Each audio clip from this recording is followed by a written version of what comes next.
Fijaros, hermanos, que hemos estado viendo hasta ahora, llevamos 2 semanas hablando acerca de la Iglesia. Y hace 2 semanas estuvimos hablando de la importancia de venir a la Iglesia, de algunos de las excusas, de los argumentos que tenemos para no venir a la Iglesia. Y la semana pasada estuvimos viendo acerca de que la Iglesia es propiedad de Cristo, y también estuvimos viendo que Cristo es quien edifica a su Iglesia. El texto que vimos la semana pasada es el mismo texto que vamos a leer ahora, Mateo capítulo 16, y mirad lo que dice, Mateo capítulo 16, desde el versículo 13 hasta el 17, hasta el 18. Dice así: viniendo Jesús a la región de Cesarea de Filipo, preguntó a sus discípulos diciendo: ¿quién dicen los hombres que es el Hijo del Hombre?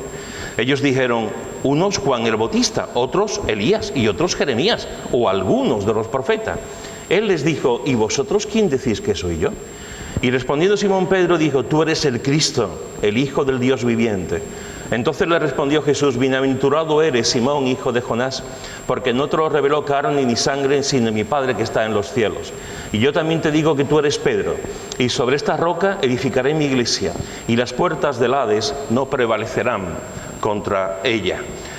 Como he dicho, la semana pasada vimos que la iglesia es propiedad de Cristo, y vimos también que es Cristo quien edifica su iglesia. Y este pasaje de Mateo que acabamos de volver a leer, este pasaje nos sigue enseñando cosas muy importantes. Una de esas enseñanzas que sigue enseñando, que nos sigue dando, es que la iglesia tiene un fundamento. La iglesia tiene un fundamento. Fijaros que Jesús le dice a Pedro: sobre esta roca edificaré mi iglesia. Sobre esta roca edificaré mi iglesia. ¿Qué quiere decir Jesús con esta frase? ¿Qué quiere decir Jesús con esta frase de que sobre esta roca edificaré mi iglesia? A lo largo de los siglos ha habido diversas interpretaciones del significado de esta frase. Hay una interpretación que ya prácticamente nadie tiene en cuenta, pero que en su momento cobró cierta importancia, que es que el pasaje no es auténtico. El pasaje no es auténtico, y la razón que se da es que en el momento posterior a este pasaje algún copista introdujo estas palabras en el texto de Mateo. El motivo fundamental que se da para que el copista pusiese este texto es que tanto en Marcos como en Lucas, como en los pasajes paralelos, no se hace mención de esta frase. Sin embargo, como he dicho antes, esta interpretación básicamente, fundamentalmente, hoy apenas la sostiene nadie. Se sabe que en los manuscritos más antiguos esta frase sí aparece. Y además hay pasajes donde en un sitio aparece de un modo y en otros de otro. Por ejemplo, el Sermón del Monte no aparece en Marcos ni tampoco aparece en Juan. Y en Lucas es mucho más resumido que en Mateo. Y a nadie se le ocurre decir que el Sermón del Monte en Mateo fue puesto siglos después por algún copista. Otra interpretación que se ha dado y que tiene mucha relevancia, sobre todo en la Iglesia Católica, es que este pasaje demuestra que Pedro fue el primer papa. Pedro fue el primer papa, el primer responsable, el primer líder de la Iglesia de forma, digamos, universal. Es decir, Jesús dijo: sobre ti, Pedro. No olvidemos que Pedro en griego es roca, piedra.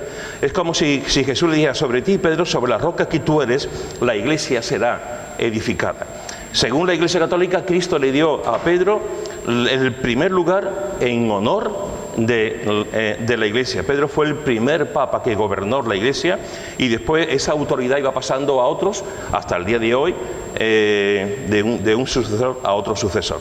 Sin embargo, esta interpretación no tiene ningún fundamento bíblico, ni tampoco tiene un fundamento histórico. Los primeros 3 siglos de la Iglesia no había ningún papa. La Biblia deja bien claro que Cristo es la cabeza de la Iglesia. Cristo es el único que es la cabeza visible de la Iglesia, como vimos hace 2 semanas. A Pedro nunca se le reconoce una autoridad especial que le haga estar por encima de los demás.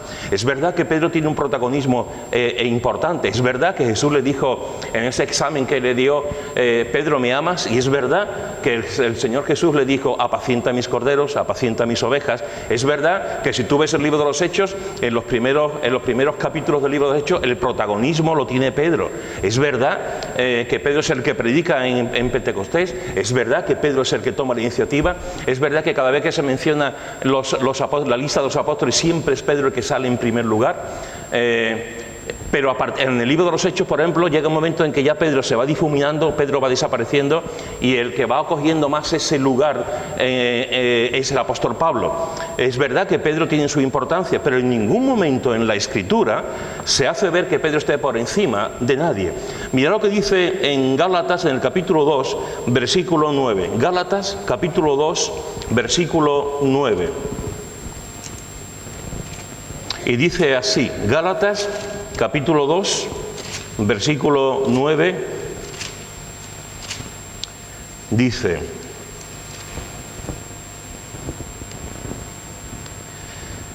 y reconociendo la gracia que me había sido dada, Jacobo, Cefas y Juan, que eran considerados como columnas, nos dieron a mí y a Bernabé la diestra en señal de compañerismo, para que nosotros fuésemos a los gentiles y ellos a la circuncisión. Fijaros que aquí el apóstol Pablo está poniendo a la misma altura tanto a Jacobo, Santiago, como a Pedro, como a Juan, y nos dice que los tres eran considerados como columnas de la iglesia. Es decir, ellos tres eran un grupo de personas que eran los líderes de la iglesia, los responsables de la iglesia, los más conocidos en la situación, juntamente con otros responsables a nivel local en la iglesia, pero ellos tres eran gente conocida. Y el apóstol Juan el apóstol Pablo, cuando escribe esto, no le da ningún reconocimiento especial a Pedro, sino que lo pone a la misma altura que Jacobo y Juan. Efectivamente, eran gente que estaban ahí, que eran columnas, eran cimientos responsables de la iglesia. Otra cosa interesante que aparece en las Escrituras es que Pedro nunca aceptó que se le adorase como a Jesús, que lo vimos este miércoles pasado. Mirad lo que dice en Hechos, en el capítulo 10, versículo 25 al 26. Hechos, capítulo 10, versículo 25 al 26, dice así. Es un texto muy interesante que mucha gente desconoce. Hechos, capítulo 10, versículo 25 al 26. Cuando Pedro entró, salió Cornelio a recibirle y postrándose a sus pies, adoró. Si aquí terminase este texto, ¿sabéis el contexto? Sabéis que Cornelio, un gentil que está es un centurión romano que está en Israel haciendo su servicio, su trabajo, está en Jerusalén, la gente lo quiere, lo aprecia porque es un hombre que se porta bien con los judíos, la gente lo aprecia, lo quiere mucho, es un hombre que da su dinero, es un hombre con temor de Dios, pero en realidad Cornelio todavía no había conocido al Señor, en realidad todavía no se había convertido. El Señor le da un sueño, le dice que traiga a un hombre que se llama Pedro, que está en Jope. Él va en busca de ese hombre llamado Pedro que está en Jope, a kilómetros de allí. A la misma vez el Espíritu Santo le está haciendo ver a Pedro que van a venir a buscarlo y que hay un hombre que tiene que escuchar lo que Pedro tiene que decir, que tiene que escuchar el Evangelio, la palabra de Dios, para que realmente Cornelio aceptase y creyese no en una religión, sino creyese en Jesucristo. Y Pedro va, y allí lo están esperando. Está Cornelio con su familia, con sus criados, con la gente allí, lo está esperando. Y cuando Pedro entró, salió Cornelio a recibirle y postrándose a sus pies, adoró. Si el texto terminase aquí, habría un fundamento bíblico para decir Pedro fue adorado. Si aquí se cortase y siguiese la narración de otra manera, podríamos decir aquí este hombre cuando vio a Pedro, supongo que él vio a Pedro como un hombre de Dios, como un hombre que Dios le dijo y va a venir tal a predicarte, como alguien especial, como alguien diferente, como alguien delegado, alguien muy en sintonía con el Señor. No me sorprende que Cornelio, en su desconocimiento, pues se pusiese a sus pies y lo adorara. Si terminase aquí el texto, podríamos decir, hay algún versículo que puede decir que podemos adorar a los hombres y hay algún versículo que puede decir que se puede adorar a Pedro. Pero fijaros que el texto sigue diciendo, mas Pedro le levantó, diciendo, levántate, pues yo mismo también soy hombre. Pues yo mismo también soy. Me encanta, Porque Pedro podía haber dicho, tú sigue adorándome, tírate en el suelo. Pedro podía, pero sin embargo Pedro lo que hace es lo obvio, lo normal, lo que era un hombre. Todos somos iguales, los hombres somos iguales, las mujeres somos iguales. No hay ningún hombre que merezca la adoración de otro hombre. No hay ningún hombre en el que yo me pueda postrar y adorar a esa persona, porque esa persona es igual que yo, tiene las mismas luchas, los mismos problemas, los mismos pecados, las mismas tentaciones, las mismas pruebas. ¿Cómo puedo yo adorar a un hombre que es igual que yo? Y hay personas que en el desconocimiento, incluso hay personas que se aprovechan de esta situación para decir, adorarme a mí, reverenciarme a mí, seguirme a mí, porque yo soy especial, porque Dios me ha llamado. Hay personas que lo miran con un anillo, pues hace que te arrodilles y beses el anillo, o que incluso le hagas alguna plegaria, alguna oración. Pero Pedro dice, no, yo soy igual que tú. Yo soy igual que tú, a mí no me tienes que adorar. Así que fijaros que Pedro, el que se supone que es el primer papa, la Iglesia lo reconoce como un líder, pero un líder a la altura de los otros líderes que hay en la Iglesia en Jerusalén. Fijaros también que Pedro no aceptó nunca que se le adorase como Jesús sí aceptaba la adoración de la gente. Si vamos también otra vez a Gálatas, al capítulo 2, Gálatas, capítulo 2, versículos 11 al 14, encontramos también otra cosa interesante. Gálatas, capítulo 2, versículo 11 al 14, nos dice: pero cuando Pedro vino a Antioquía, le resistí cara a cara porque era de condenar. Pues antes que viniese, algunos de parte de Jacobo comía con los gentiles, pero después que vinieron se retraía y se apartaba porque tenía miedo de los de la circuncisión, es decir, de los judíos. Y en su simulación participaban también los otros judíos, de tal manera que aún Bernabé fue también arrastrado por la hipocresía de ellos.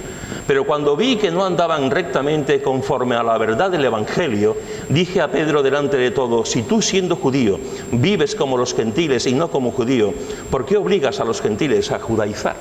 Fijaros que aquí encontramos, permitidme esta expresión, encontramos una reprimenda del apóstol Pablo. Encontramos una exhortación tremenda del apóstol Pablo a Pedro. Pedro está, como dice Pablo aquí, Pedro está viviendo con los gentiles, Pedro está comiendo con los gentiles, Pedro está haciendo lo mismo, se reúne con los gentiles, Pedro está haciendo lo que debe de hacer, lo que tiene que hacer, lo que Jesús enseñó y lo que la iglesia primitiva vivió, que era tener una relación y predicar el evangelio a los gentiles. Sin embargo, llega un momento en que hay unos enviados de parte de Jacobo y Pedro tiene un cierto miedo y deja de juntarse con los gentiles, deja de tener relación con los gentiles para seguir solamente con los judíos. Y Pablo, el apóstol de la gracia, Pablo dice: no está haciendo bien, el evangelio es para todos. El evangelio no solamente es para los judíos o para los gentiles o para fulanito, el evangelio es para todos. Como tú, que has estado con los gentiles, que has entrado en casa de gentiles, que estás predicando a gentiles, como ahora, porque viene un grupo de Jerusalén que Jacobo ha mandado, ¿cómo es que ahora tú no te juntas con los gentiles? Y fijaros que incluso Bernabé, un hombre que no quería confrontación, un hombre pacífico, un hombre que amaba al Señor de una forma tremenda, un hombre que sirvió con Pablo en las misiones, un hombre que se daba a los demás, que buscaba el bien de los demás. Incluso Bernabé fue arrastrado por la hipocresía de ellos. Es decir, Pedro, lo que para millones de personas es el Papa, el primer Papa, se llevó una reprimenda de Pablo. Y Pablo lo exhortó públicamente a que cambiase de actitud. Y que se siguiese juntando con los gentiles como había estado haciendo hasta ahora. Es decir, les reprendió. Es difícil pensar que una persona en autoridad, que una persona que es el más importante, que es el padre de la iglesia, es difícil de pensar que alguien le pudiese reprender, y además públicamente.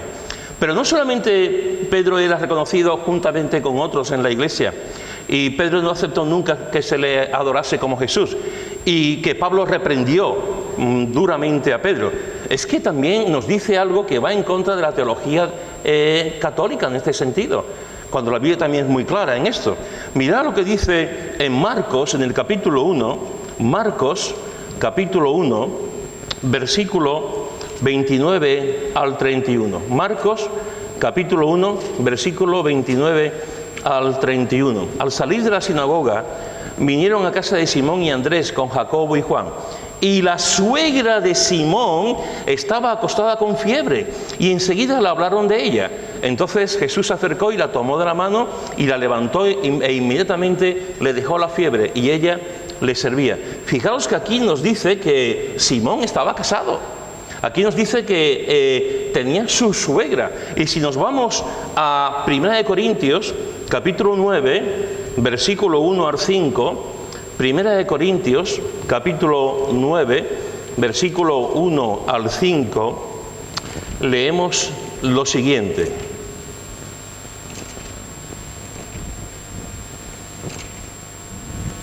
¿No soy apóstol? ¿No soy libre?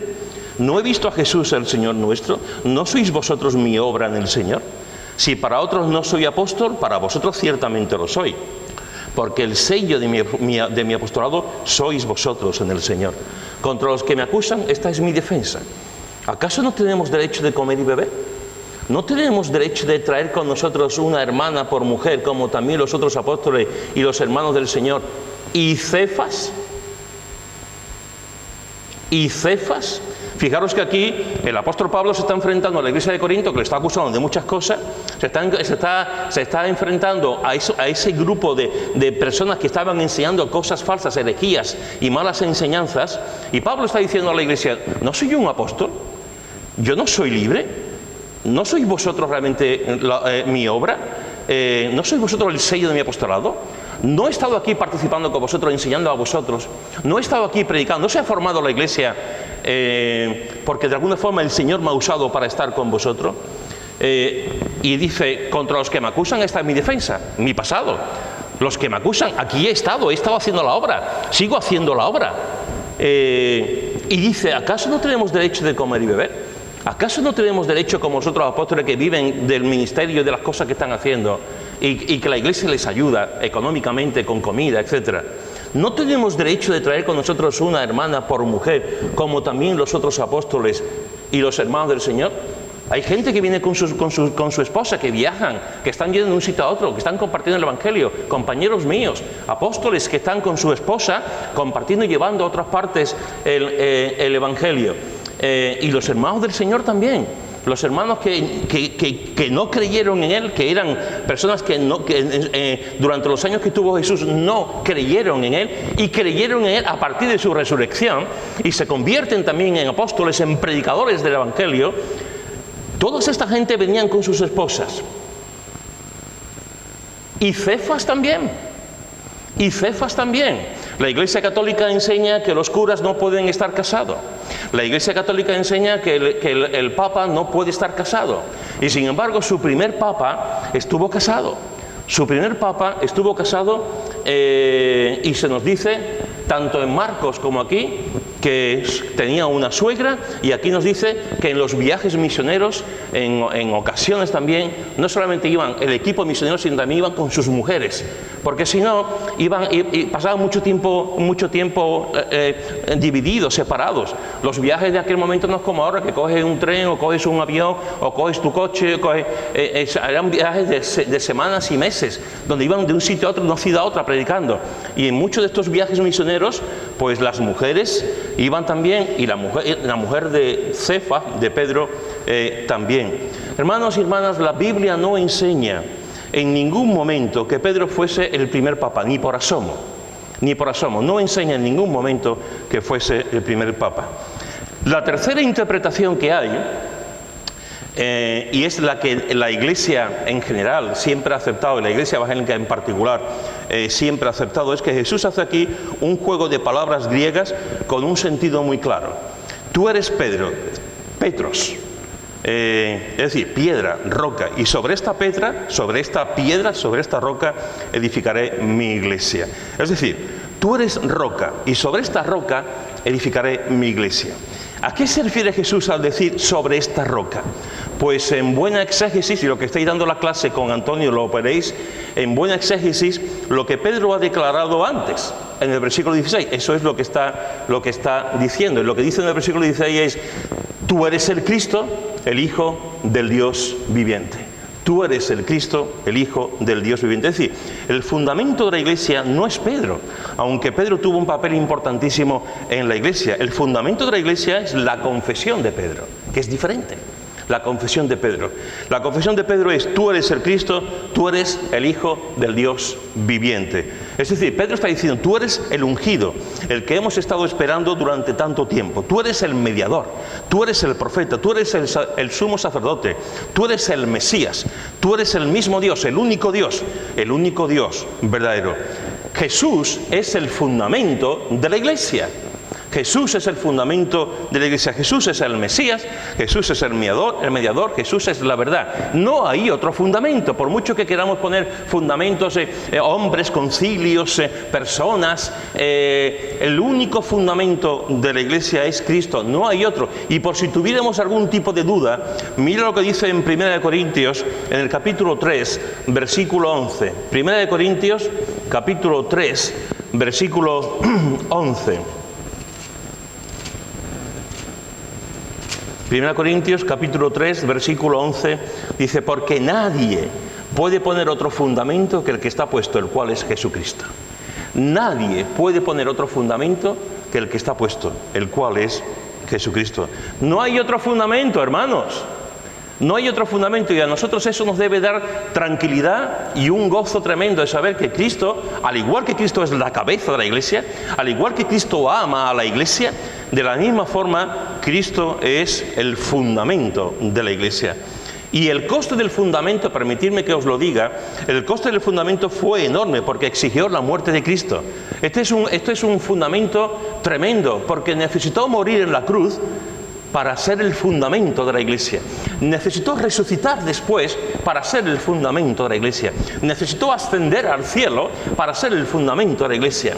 Ahora mismo está intercediendo por nosotros, está intercediendo por su Iglesia. La oración sacerdotal en Juan 17 es una oración tremenda, donde vemos que Jesús está orando por su Iglesia, por ti, por mí. Jesús sigue orando, clamando en el trono, delante del Padre, sigue intercediendo por la Iglesia. Esto es un misterio, pero es un misterio precioso. Aquel que murió en la cruz, aquel que resucitó, aquel que es el fundamento de la Iglesia, sigue orando como fundamento de la Iglesia, sigue orando por su Iglesia, sigue pidiendo por su Iglesia.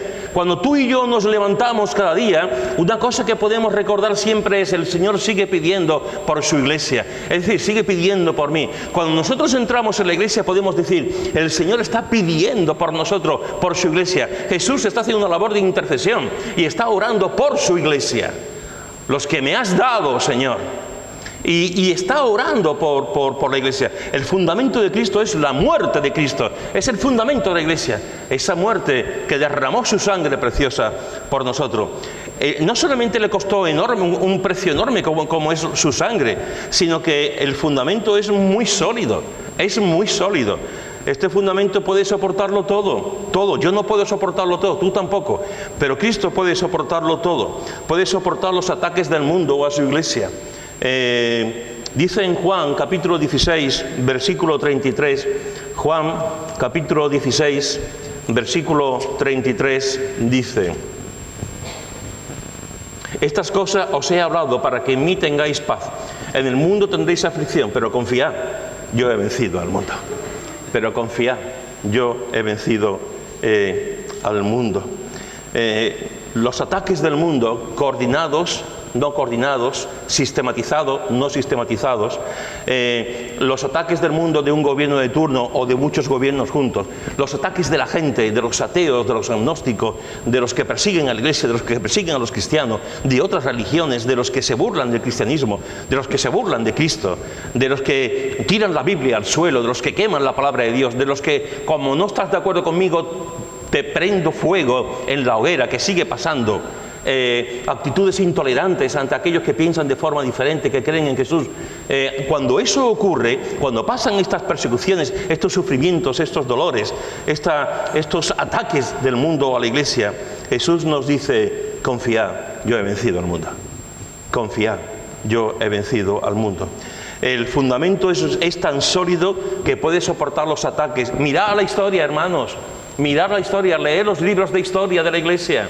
leer la muerte de los creyentes en los circos romanos, leer cómo hay personas que por su fe los quemaban, leer lo que pasó en España en la Inquisición, leer lo que pasó en Francia también con la Inquisición, leer lo que pasó también en Inglaterra, que mataban también a los creyentes, leer por qué hay muchas personas que se fueron de Europa para Estados Unidos porque los mataban, leer cómo hombres y mujeres fieles, sencillos, los mataban por su fe, leer cómo los echaban, leer cómo los desterraban, leer cómo les cortaban las manos, seguir leyendo hoy en día en el presente cómo hay creyentes que mueren por su fe, seguir leyendo la historia de Hechos 29, cómo sigue habiendo personas que por su fe siguen siendo asesinados, descuartizados, muertos por su fe.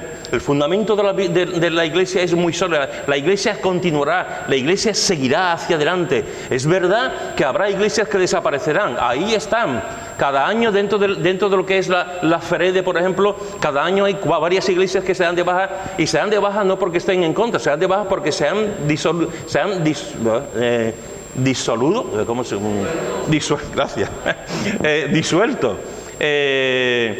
Se han disuelto iglesias que llega un momento en que con pocas membresías cierran las puertas y se acabó. Y conocemos algunas iglesias de aquí cercanas, por ejemplo, que ya no están. Hay iglesias que cierran. Yo tuve la triste cosa un día con mi mujer y con mi hija en Esther, en Dublín, cuando yo estaba en Dublín, y fuimos a pasar unos días allí. Recuerdo que nos llevó a un pub y nos dijo: papá, esto antes había sido una iglesia.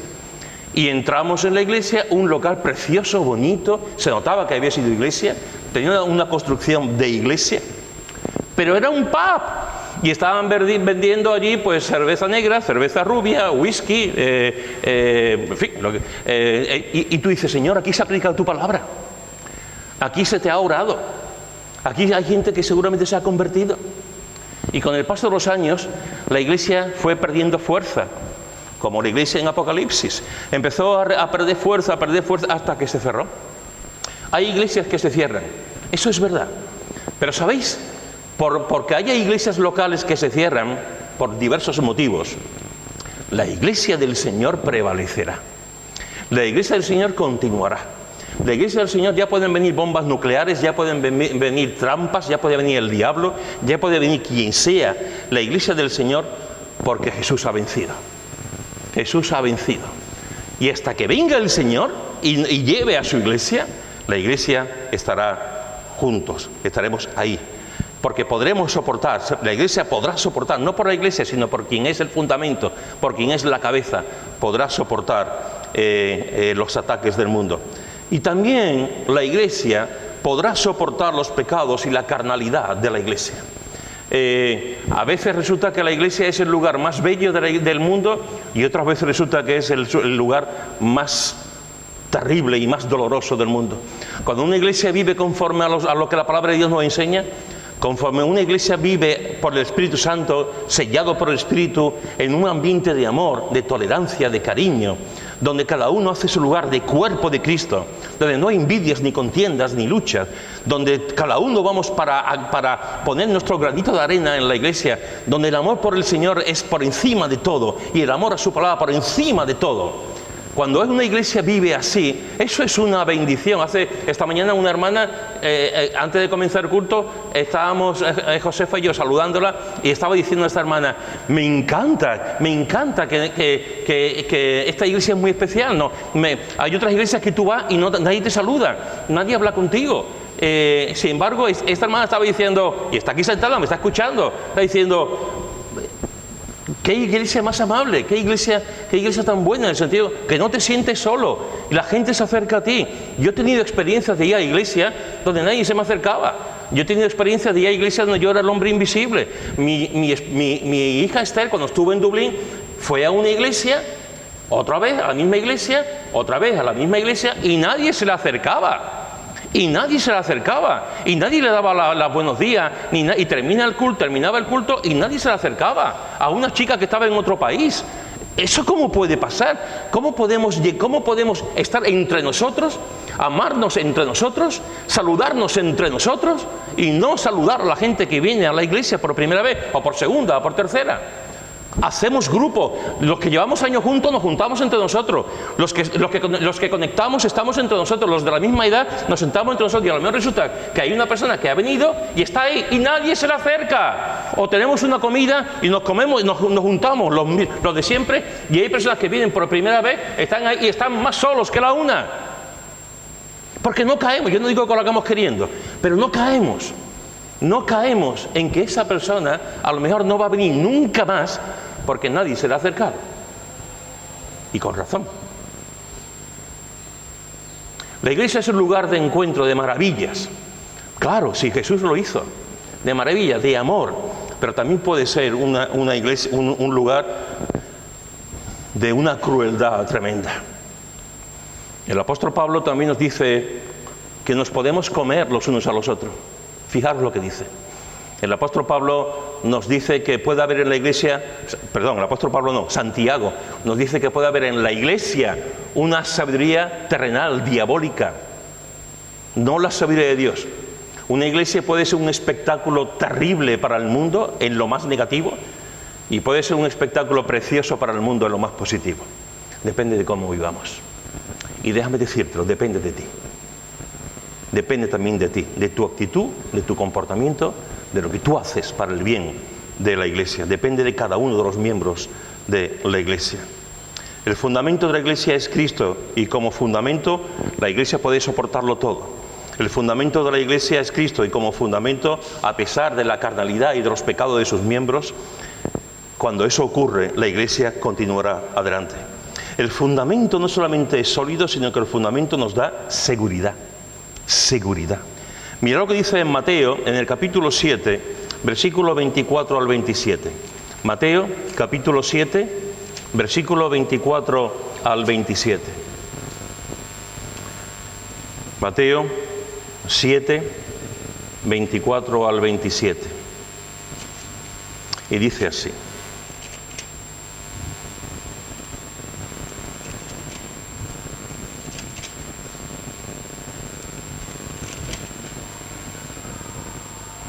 Cualquiera pues que me oye estas palabras y las hace, le compararé a un hombre prudente que edificó su casa sobre la roca.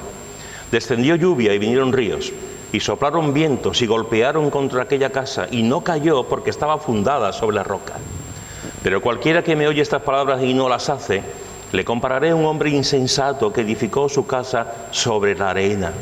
Y descendió lluvia y vinieron ríos, y soplaron vientos y dieron con ímpetu contra aquella casa y cayó y fue grande su ruina.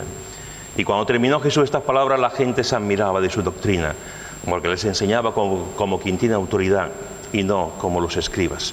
Si Cristo es el fundamento de la iglesia, si Cristo es la piedra de la iglesia, si Cristo es la roca de la iglesia, vendrán cosas, vendrán vientos impetuosos, vendrán falsas doctrinas, vendrán persecuciones y problemas y dificultades, pero la casa no se caerá porque está en la roca.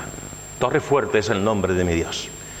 La roca que es Cristo, esa roca que es Cristo, estamos seguros no por nuestra capacidad, estamos seguros no por nuestra madurez, estamos seguros no porque llevemos años en el Señor o que conozcamos de pe a pa la Biblia, estamos seguros en nuestra fe porque estamos en la roca.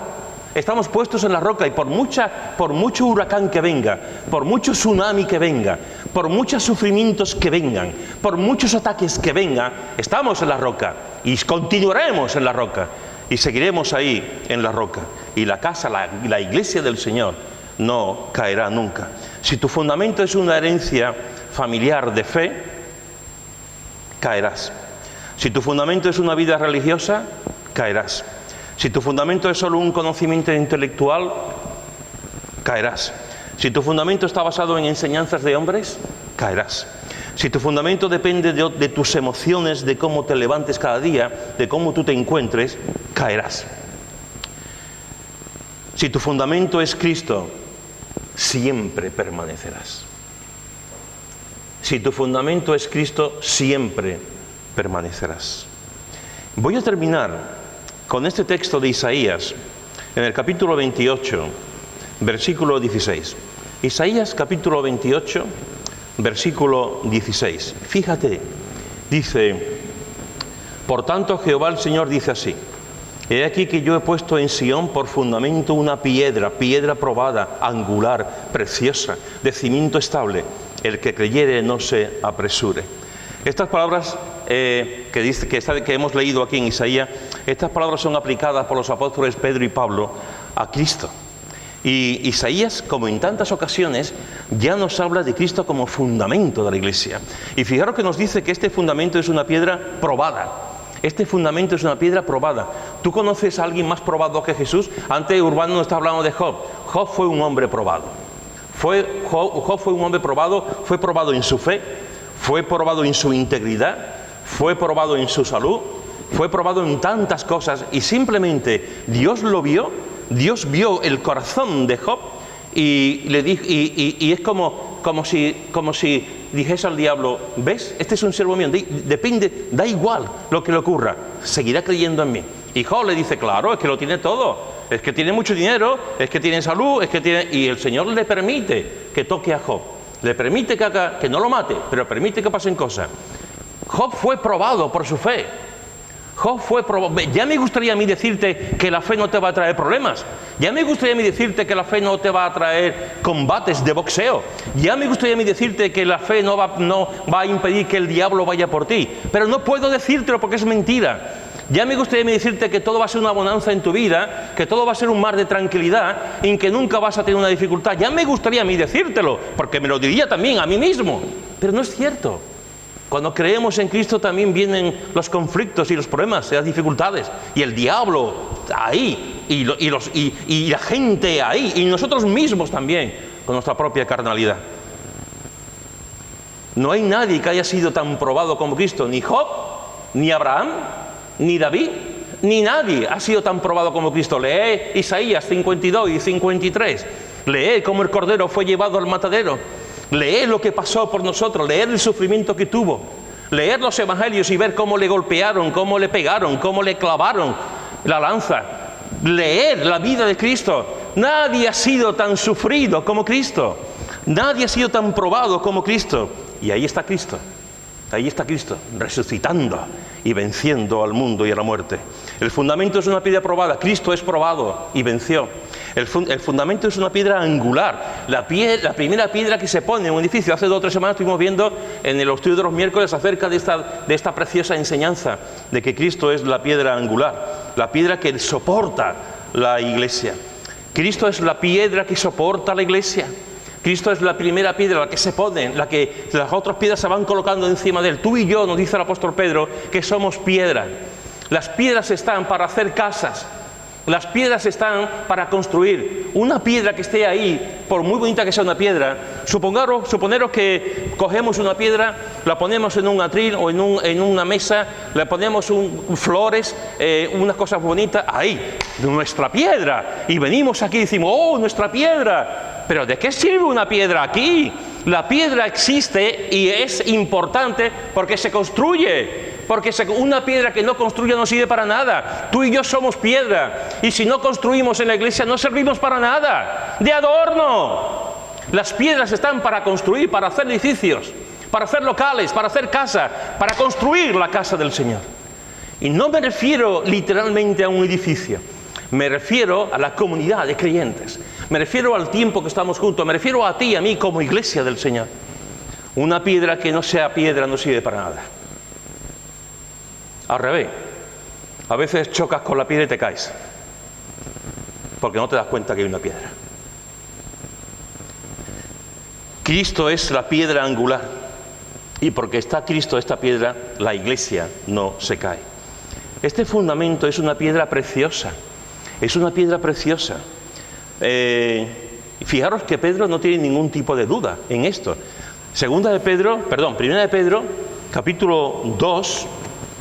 Primera de Pedro, capítulo 2, versículos 6 al 7 dice. Primera de Pedro, capítulo 2, versículos 6 y 7 dice: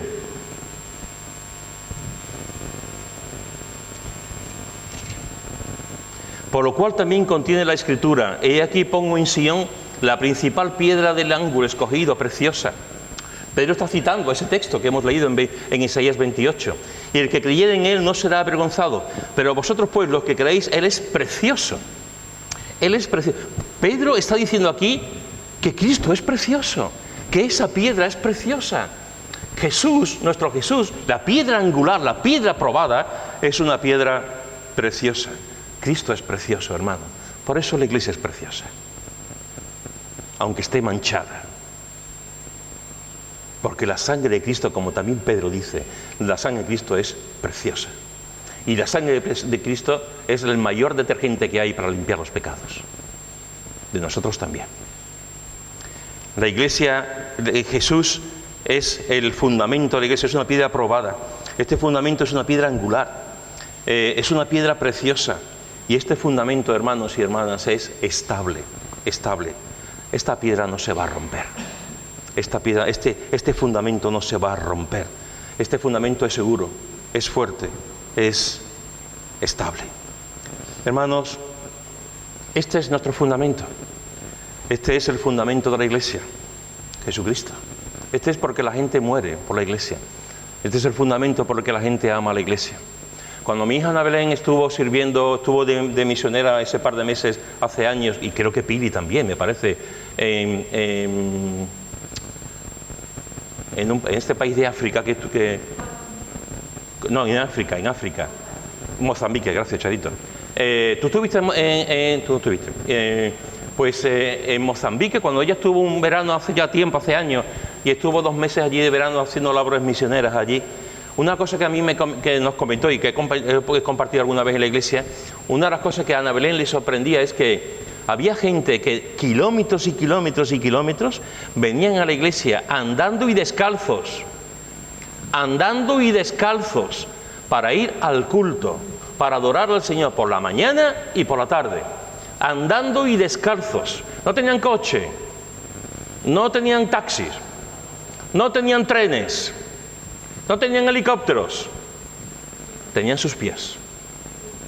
Y nosotros estamos aquí, y que si el aire acondicionado, y que si la calor, y que si la playa, y que si el hielo, y que si el cine, y que si el fútbol, y que quiero levantarme muy tarde, vamos, que siempre tenemos un pero, siempre tenemos algo, siempre hay algún argumento para no venir, siempre hay cosas.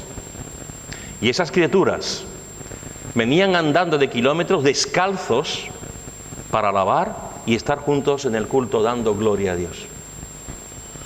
Por lo menos, nos debería hacer reflexionar. Por lo menos nos debería hacer pensar, ¿qué estoy haciendo yo? ¿Qué estoy haciendo yo? ¿Qué lugar le estoy dando a mi vida a la iglesia? La iglesia local, donde Dios me ha puesto. Cristo es el fundamento, hermanos. Y Cristo, como fundamento que es, la iglesia seguirá adelante. La iglesia continuará. Y la única manera que yo tengo de terminar esto, la que me sale del alma, la única manera que yo tengo de decir es: a Cristo, el Señor de la iglesia, el fundamento de la iglesia, sea la gloria, la honra y el honor para siempre. Amén.